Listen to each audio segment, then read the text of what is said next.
Big Brother is one of the largest reality television franchises in the world, with versions of it existing on every continent that actually has people living on it.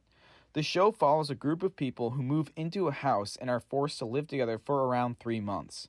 Unlike shows like MTV's The Real World, though, this show is a competition, with house guests being eliminated by a vote from the viewers of the show every week until there's only one contestant standing, who will then collect whatever prize money that version of the show offers.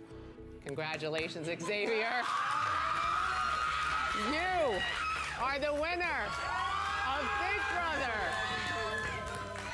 For all of the people who live in America and Canada, you might be a bit confused by that statement, and that's because, like many things, America does Big Brother differently, but it is those changes to the format which makes it the show that fans know and love.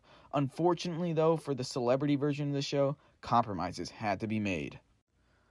To get a better understanding of why the changes to the celebrity version are an issue, we need to look into what changes the American version of Big Brother made and why they made them. The original season of American Big Brother actually followed the same format of the international versions of the show. House guests would nominate a few players for eviction every week or two, and then America would decide on which person they wanted to go home that week.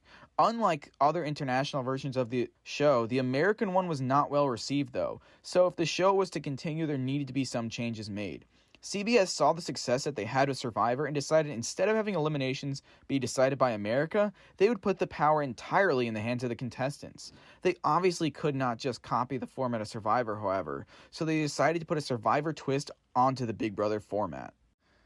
Instead of having all the players vote on who would be put on the block every week, they would hold a competition where one person becomes the head of household, or HOH, who would then decide the two nominated players. Plus, they got a pretty sweet bed and a mini fridge, which actually would become more of a point of contention than you would think. When I saw the head of household room, I was jealous, man. That's a Mac room. It's like very nice and plush, and you got your little robe with the HH on it, and you got your slippers and the candy, and it's definitely the Love Shack. I like it. Thanks. From there, the rest of the cast would vote on which one of them they wanted to go home. This is a really interesting twist to both formats of Big Brother and Survivor because it emphasized the individual's power when they win HOH. Not only are they safe, but they have an ability that no one else that week had, and they had to figure out how to manage it. Do you become a power-hungry dictator, or do you want to sit back and let everyone come to you with their problems? That's up to whoever is HOH that week. The issue of who wins at the end was solved by having the eliminated contestants vote on who they want to win. This means that you have to be careful on how you treat the people in the house, because if they think that you are just an asshole, then you're not going to get anyone's vote in the end. Honestly, I don't feel like either one of them should win anything. Both of them deserve the win. It's a game.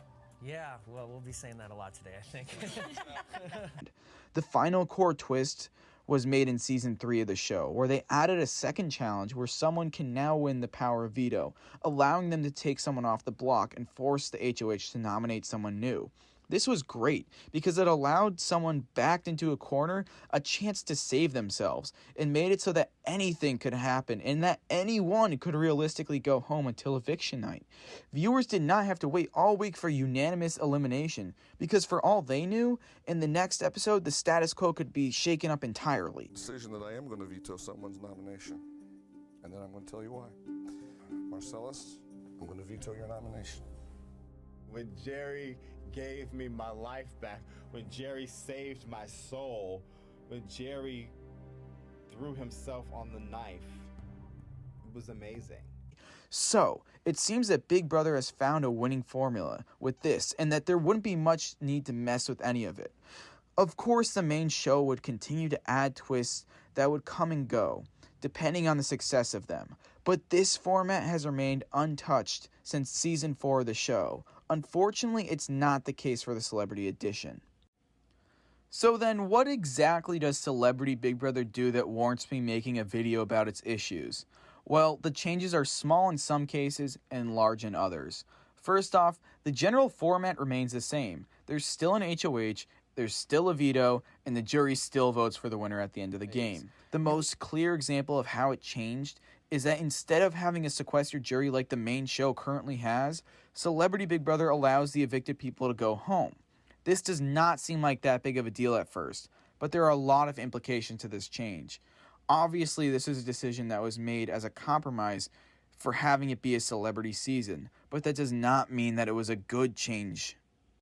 Sure, some people at CBS wanting their show might not sign on if they're forced to be on a sequestered jury, but realistically, the season only lasts for 3 weeks, so I don't think it's that big of a stretch to get the people that have already decided that they would be willing to be on the show for 3 weeks to stay in the jury house for whatever amount of time they need to. At the very least, there could have been some other compromise made to allow for there to be a sequestered jury, even if it wasn't an entirely sequestered jury. Realistically, though, CBS probably decided that the integrity of a sequestered jury was not worth getting worse celebrities, and I can understand why they may think that. In my opinion, though, it is a misguided thought process. One of the bigger issues of the show is that some people clearly have no idea what is going on and do not really care about playing the game.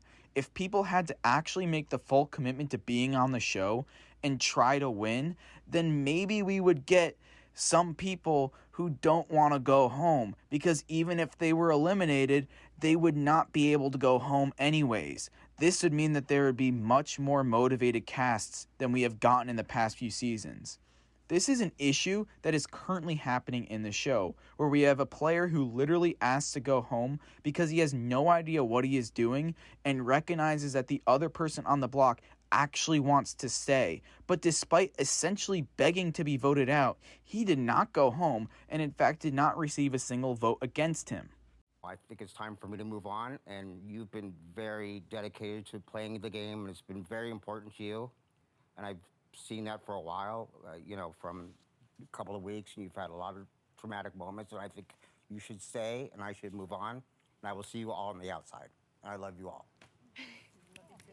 Well, Chris Kattan, that's an unusual speech. Julie Chen's reaction to this really just tells you everything you need to know. This is an issue with every season of Big Brother, but in those seasons, the few people that are out of it make up a small portion in the cast. In Celebrity Big Brother, 3 people are a fourth of the cast, and the gap between the people that are there to play and not is extremely obvious and frustrating to watch as a viewer. It's also exasperated in the celebrity version because every season there seems to be someone who doesn't know what they signed up for and just wants to go home. While I was in the process of writing the script for this video, someone actually quit the game in the current season. Chris Kattan clearly did not want to be there and didn't understand what he signed up for. And while all the details of this situation are not currently out at the moment, what is obvious is that there was some disconnect between what he thought he was signing up for and what he actually signed up for. This is something that should never happen on a show like this, especially when they're only casting 11 people to be on a show each season. If Kattan was aware of the nature of the game and they did not just let the evicted people go home without being on a sequestered jury, he probably does not sign up to be on the cast, and they could have casted someone who has heard of the show before playing. Not only that, but making the jury sequestered was done for a reason, and that reason was so that people would not be influenced by the confessionals of the players and would instead vote based on their own experiences with the person in the game. This is obviously thrown away, but I think there is a greater issue raised here. That is because there is no way that some of these celebrities would keep watching or paying attention to what is going on at all. This means that the votes they cast are uneducated, which is kind of a big deal when the winner is decided by a jury vote. The situation could be a lot worse than it is. But the fact that there are issues like this is unfortunate because we live in a world where there aren't issues like this in the same exact show. But the compromises that were made because it's the celebrity version damage the game. The other issues I have with this version of the format are similarly created by CBS making the compromise of a shorter season. Due to the fact that the season has to do everything that a regular season would do in a quarter of the length, they really have to jam everything in. This means that there are many times where the integrity of the game is compromised because the show has to move around the events of the game. One of the things that can happen is the veto ceremony can occur right before the votes are cast. This may not seem like a huge deal at first, but can easily present issues in terms of it being a fair vote. The cast has spent the entirety of the round before the vote thinking about the 2 people that are on the block and figuring out who they would like to keep. They have had the time to talk to each other and discuss the repercussions of the vote either way. The people on the block have also had time to make their case to the rest of the cast. A veto being used at this point changes the dynamic of the vote entirely and does not allow for the players to really think through their vote. Imagine you think that you're in a good spot in the game, and then all of a sudden you get put on the block and you have no chance to do anything and just go home. One could make the argument that a person in that situation probably could not do much to get out of it. While that is the case in many occasions, there still remains a chance that the backdoor player can save themselves. It makes an already difficult situation even worse for the people that are on the block after the veto. The comparison has to be made to the double eviction that usually happens once a season in the main version of the show, and that the entire round takes place over the course of an hour as a part of a twist. The difference there is that the entire round is sped up as the twist, and everyone is prepared for this to happen at some point in the game.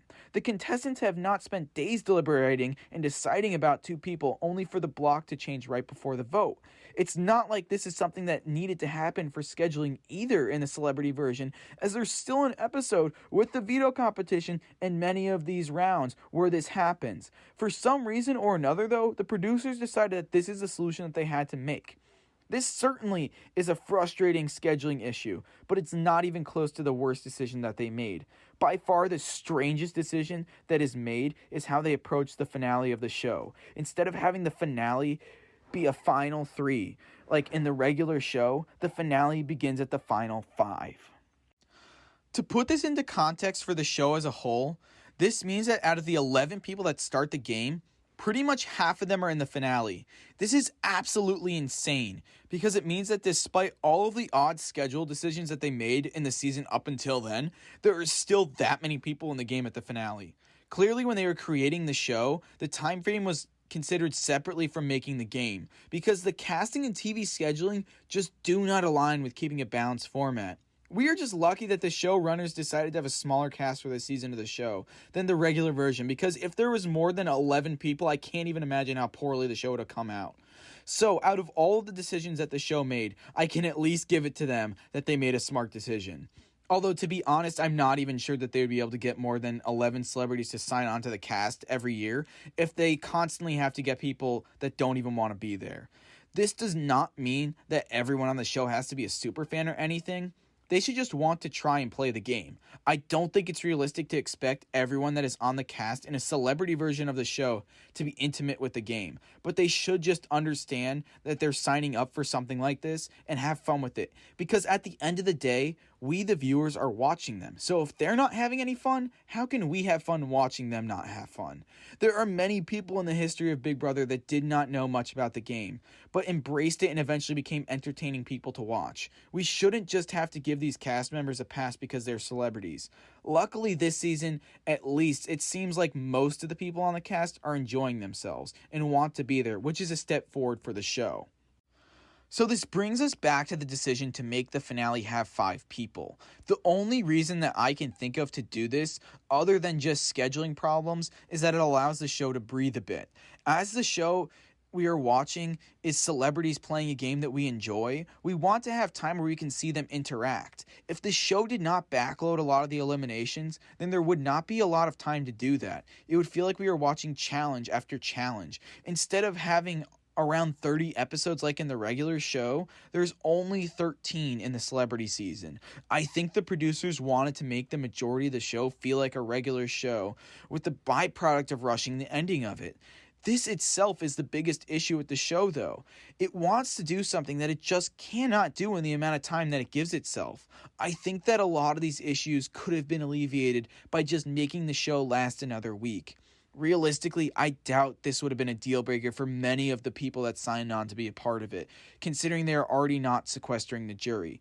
Obviously, in a perfect world, it would be a week longer and we would have a sequestered jury, but I think looking at the decisions that were made by the producers, it's more likely that they would have allowed the season to have another week, which would solve a lot of the issues of the show rather than sequestering the jury as well. It's possible that CBS only wanted to fill a time slot for 3 weeks that the show currently runs for, but I really doubt that whatever shows that Big Brother is airing instead of would be bringing in more viewers than it is. For whatever reason, though, this is what they have stuck with for 3 seasons. So what this did is leave us with a really poor excuse for a finale format.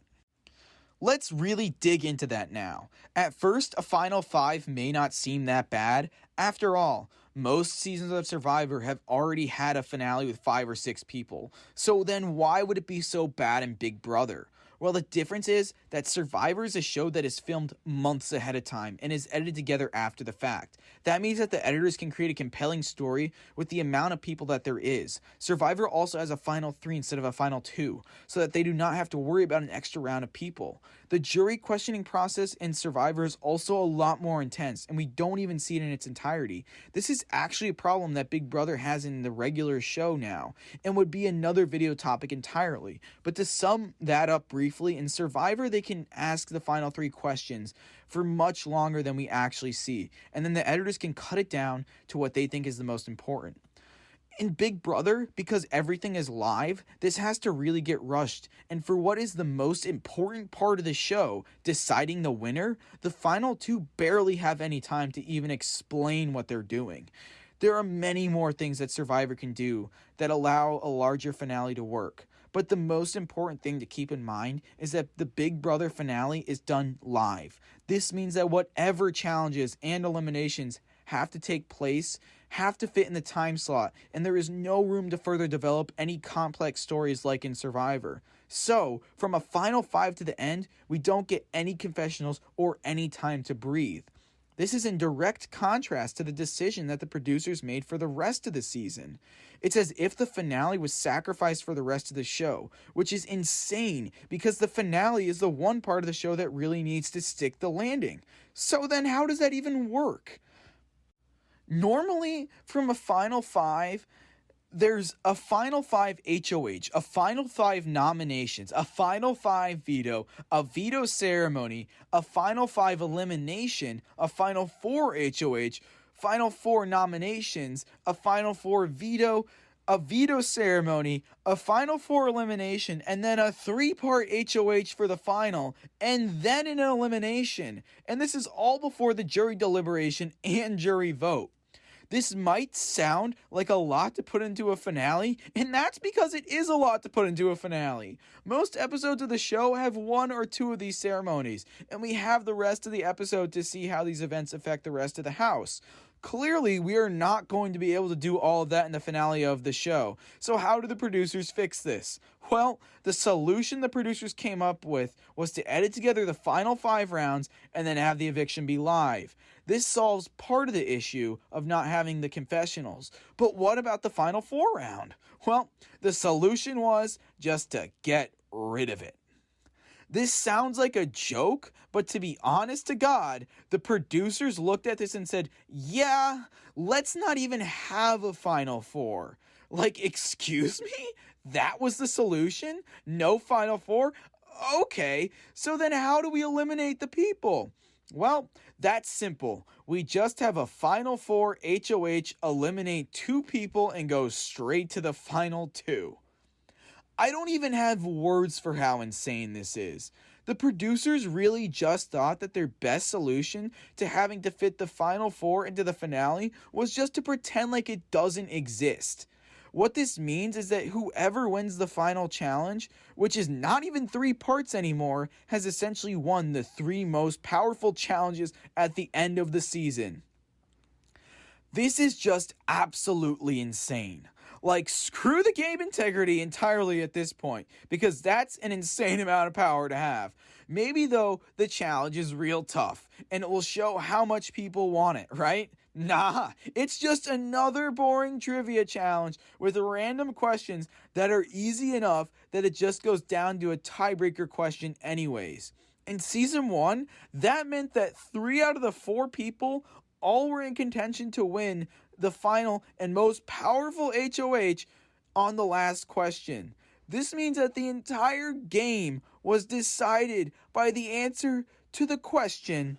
In seconds, how long was the Rocky Mountain Fly competition from the moment your skis lifted up until the moment the game officially ended?